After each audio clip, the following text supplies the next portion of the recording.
Okay, so we have another case study.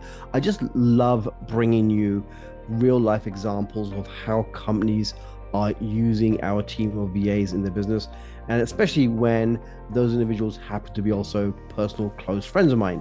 But that's not why they chose to hire a VA through us, because we actually became friends as a result of our professional relationship. So, Arjun Rai, thank you so much for sharing your wisdom with us. And let's just dive right into it. What is it Sure. that what does your company do? Yeah, aware of many hats, and thank you again for being a great friend and helping for so many years with my business and me personally as well. But I'm the founder and CEO of a company called Wolfie Incorporated. We have two products. One is probably the one that most people know us for, which is HelloWolfie.com. AI marketing for small businesses. We say smart marketing for underdogs or small business owners. Most of our customers there tend to be women entrepreneurs working from home in the coaching, podcasting, real estate industry. And believe it or not, back in 2019, we were very much ahead of the curve with generative AI. You can actually check the US Patent Office. You can see their patents issued around autocomplete generative AI. So we were very much ahead of giving small businesses an unfair advantage. And then the other product that we built probably about a year and a half ago is around smart selfies. And we realized that post-pandemic, we were coming back into person, meeting a lot of people. But guess what? We were taking a lot of photographs using our phone and forgetting their names. I was like, is it Bijal? Is it Brian? Is it Brad? We had a great conversation. We talked about Vegas, but I have no idea what his name is. Or he gave me a business card, got crumpled. And so we ended up building a simple app where you take a selfie.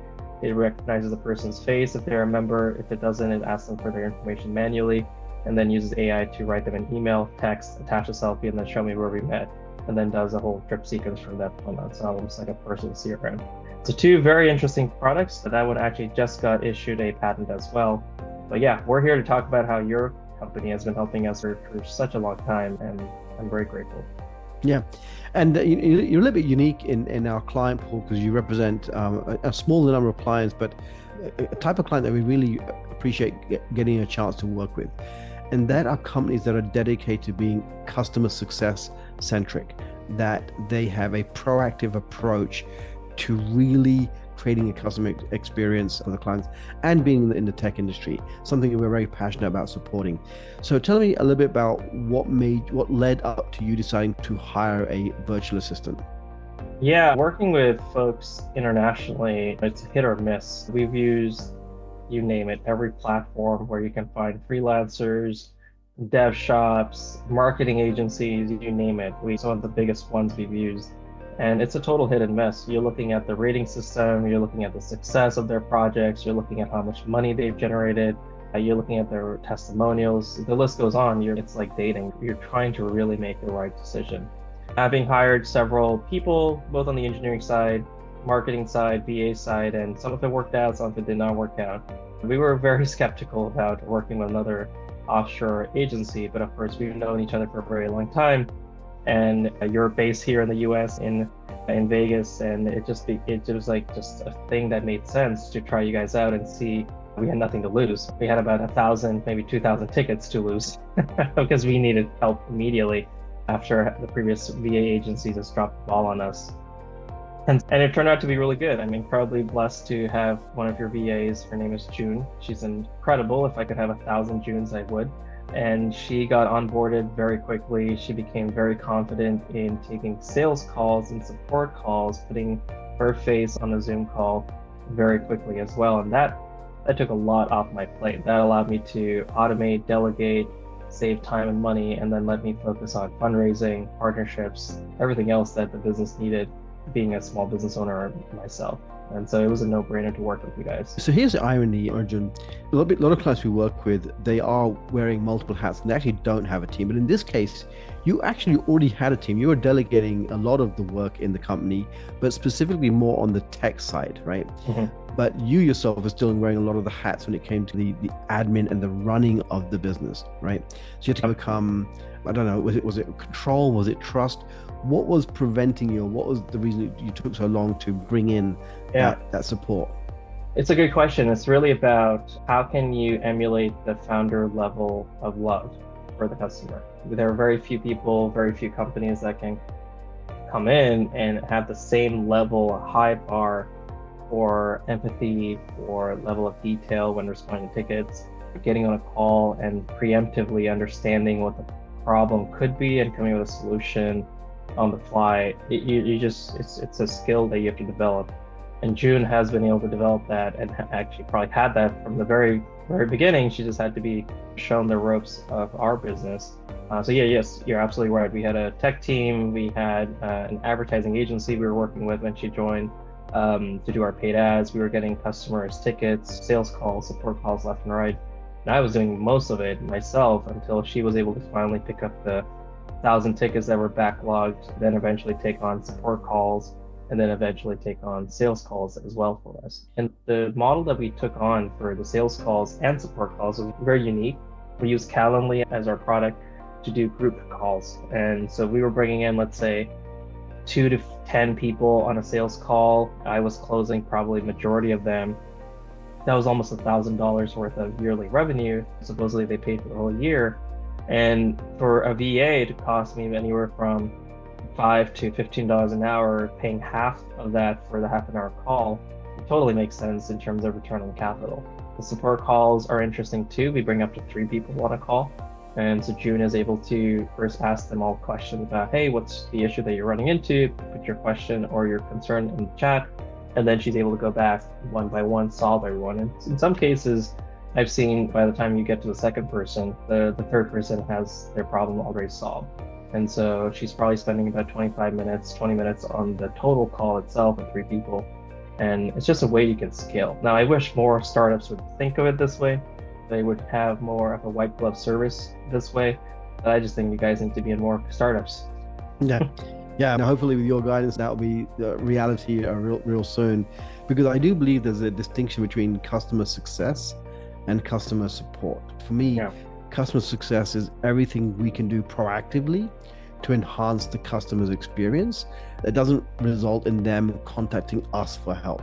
And if you do customer success well, it reduces the load on customer support. And usually when people come from customer support perspective, some things happen that's maybe annoyed them or frustrated them or whatever. And now they're coming in sometimes with that energy or with that mindset, versus customer success, where we are proactively saying, hey, we noticed that this didn't happen, so let's see how we can help you. And I think when more companies integrate customer success VAs and of course having customer support VAs, we can enhance the customer experience and I think convert a lot more tire kickers into potential clients as well. Yeah. Let's talk about that transition period, because you were very hands-on, you were wearing a lot of hats, which also means that you're probably a perfectionist in terms of how you wanted things done. Yeah. So what did that look like? Break down how did you eventually hand over some of these tasks that you were so passionate about? That's a great question. I think Slack was very important for keeping the communication clear. So I recommend that tool first and foremost. The second thing was I gave her videos of me doing the sales calls, me doing the support calls, to give her examples of what it actually looks like. There is a bit of a script with the sales call, but you have to be a little bit open to going off the rails if a customer asks you a very unique question. And so that was a skill that she had to develop and develop very quickly at that. And then on the support side, you could get any kinds of questions left and right, but she had to learn the platform. She had to go through the Zendesk knowledge base to figure out, okay, where are the questions, where are the answers, and anticipate that. As far as the transition is concerned, I was actually jumping on some of the calls that she was taking once she started taking the calls, so that I could be there as a listening board if she needed, or a quick Slack message away if she needed help. And many times she would be like, hey, I'm on a call with XYZ, she or he is looking for this kind of service or this kind of question. Do we provide that? Do we need that? And over time, she didn't need that help anymore. She was very much on her own. In fact, as a result of many of the questions that she was getting, tickets that she was getting and answering, she also started updating the knowledge base. So not only was the knowledge base being read and recommended in terms of links to the customers, but she was actually going back in and she learned how to use Zendesk, second tool, to then be able to provide future answers to people who are looking for answers around their questions. So this wasn't just a robot, right? This is not, typically VAs get treated like robots because for whatever reasons they think that they're not able to adapt. But June went above and beyond and adapted and became a team member very quickly and started providing more value, way more value than what we were. And if she's listening, she definitely earns a raise from us, but she's done a great job. In our welcome document, one of the first opening paragraphs say, hey, now that we've got you as a client, let's put that word virtual assistant aside and let's just think of them as team members. I know that we use this word because it's commonly understood in the industry on the front end, but once they become part of the team, in my opinion, treating them like a team member versus a virtual assistant is the most valuable thing you can do for them, right? But anyway, so transition period. What's the impact been? So if you had to quantify the impact in terms of time that you've got back, how many hours a day, a week, month? Yeah, all of it. Because she's doing all of our sales calls now, and she's doing all of our support calls now. She's doing all of our tickets now. She's a liaison between the customer and the tech team. And so I'm not involved as much unless she specifically needs a question answered, just like probably once a week of the hundreds of things that she's able to do now. So I've been able to focus on potentially exiting or potentially fundraising or potentially bringing on a partner, traveling. So I'm not handling tickets while I'm traveling and I have no internet access. She has given me back all of my time. Cool. Now, that's what you've created.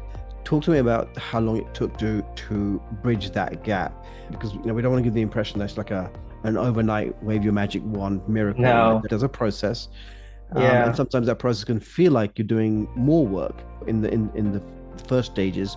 So how long did it take, and how did you navigate the knowledge transfer? Yeah, I would say it probably took 3 to 6 months for her to be fully up to speed, but within the first 3 months, she was adding tremendous value already. She jumped right into the tickets. She asked very few questions. She figured out Zendesk very quickly. She started making templates for responding to people, and her responses it didn't even feel like they were automated. They were actually very courteous, very empathetic, great level of English speaking skills. I did not have to handhold her too much at all, as opposed to our previous agencies that we worked with or some of the other folks that we worked with on the dev side as well.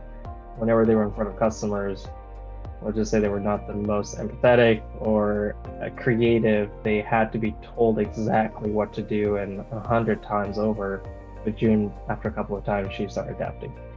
What would you say and we get this a lot, someone's hired a VA, they've taken that plunge, and usually this happens in the first week to 2-3 weeks. It's not working out. And when we assign a VA, we are very confident. Of course, we can't guarantee, but we're very confident that we've picked the right VA based on what we are told about the position. We've been just doing this over a decade now. So when clients come to us, hey, it's not working out, usually what it means is that there's a breakdown somewhere happening. And I know that a week to even a month is not enough to integrate a VA fully. You should be able to get some positive signals in that time period, but it's not going to be that the VA is going to magically fill that role in the first month or first week of doing it. What words of advice do you have somebody that, let's assume in this case it is the right VA, but they're going through this uncertainty period? Yeah, let's assume actually to play the other side, it's the wrong VA. I don't think that would be the case if you remember the early WhatsApp group you formed with someone on your team who's the head admin. Her name escapes me right now, but she took it upon herself to not only scout a bunch of VAs, but she took my information, what I was looking for, the video demos I did, and she actually, if I remember correctly, had other VAs make video demos of using my script and my approach, and we very quickly figured out that June was the right person. So if it's not the right person, I think the due diligence wasn't done ahead of time. Maybe the expectations were off. I mean, it's just like a dating situation, right? Whether you're looking for a life partner or you're looking for a one-night activity, the expectations have to be on par. And I think the WhatsApp group and the approach you took, also the fact that you audio message everyone and you video message everyone, just like me when in our Facebook group, when people had issues, I would actually take my phone and respond to people in video in the comments. That really clears up a lot of the expectation issues. Here's what I need, because you can read the tone, you can see the verbs there, you can listen. I think that made it very easy and clear. So I don't think we didn't have to replace June. We in fact probably asked for more Junes at one point if we could afford it, but the due diligence issue was there. Now, let's say it is the right VA for the business, but there's some sort of a gap it could be that the initial person that did the interview or did the onboarding and whatnot is actually not the person that is managing the VA. And all of a sudden you have a second personality or a third personality, and they were not part of the due diligence as well. And so all of a sudden, where the CEO, let's say, thought they needed time as back as a business on the revenue side or on the sales side or on the support side, turns out they just had too many tickets for the engineering team to be able to keep up with feature requests, improvements, new features, and all that stuff. It could be a disconnect over there. So I would probably say get everyone on the same call and get everyone's expectations on paper and see what VA fits for that part of the business. Maybe the CEO never needed a VA for themselves anyways. It's the engineering team needed it, or managing Jira tickets and Atlassian products as well. It doesn't have anything to do with Zendesk. Awesome. Great. All right.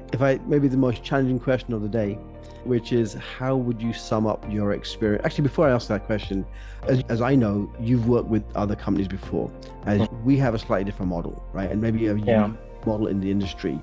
Hey, what do you think of our model, and why do you think it's such a good match for a lot of, especially startups, maybe dealing with a slightly tighter budget in those early days? So what kind of words do you have to say about our approach, our model compared to the industry standard? No, it reminds me of another company. We used to work with a company called Dazzling Cleaning, and they had a fixed fee as well. And then the cleaner, or in this case, the virtual assistant, would be paid separately. And I think that's an interesting way of, I guess, adding a SaaS approach to virtual assistants, where you're able to do the bare minimum needed to make someone successful as a VA. And then the client, in this case us, we take it upon ourselves to pay the VA directly. And I would say that the next tool I recommend, and you guys recommended actually, is Veeam. And that made it super easy to pay June within a day or two, as opposed to some of the other platforms that sometimes have issues with international payments or whatnot. But Veeam also has a reward system that the more you use it, the more you get some cash back and capabilities there. So they were very easy to work with, and paying June has never been an issue. So I would say just streamline your tools and services, and I think the model that you have is working, and I'm sure other people are going to emulate it very quickly, but it's like SaaSifying an industry that was the inspiration. We got the inspiration from that monthly membership model versus a 2 to 5 times markup model, which is what the industry typically does. All right, back to my question I was about to ask you. If you had to sum up your experience of working with us, the VA, in about 60 seconds, go. Yeah, Bijal, you and your team have incredibly saved us time and money, have accelerated our customer support outreach capabilities and response time for a very low fee. I think you more than 10x or 100x our business and our capabilities, having June on board from a customer standpoint, from a sales standpoint, and a support standpoint as well.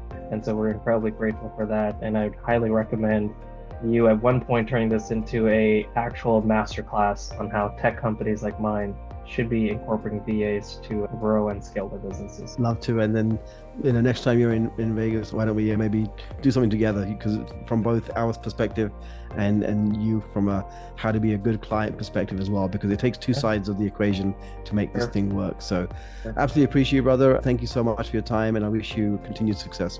Bye for now. Take care.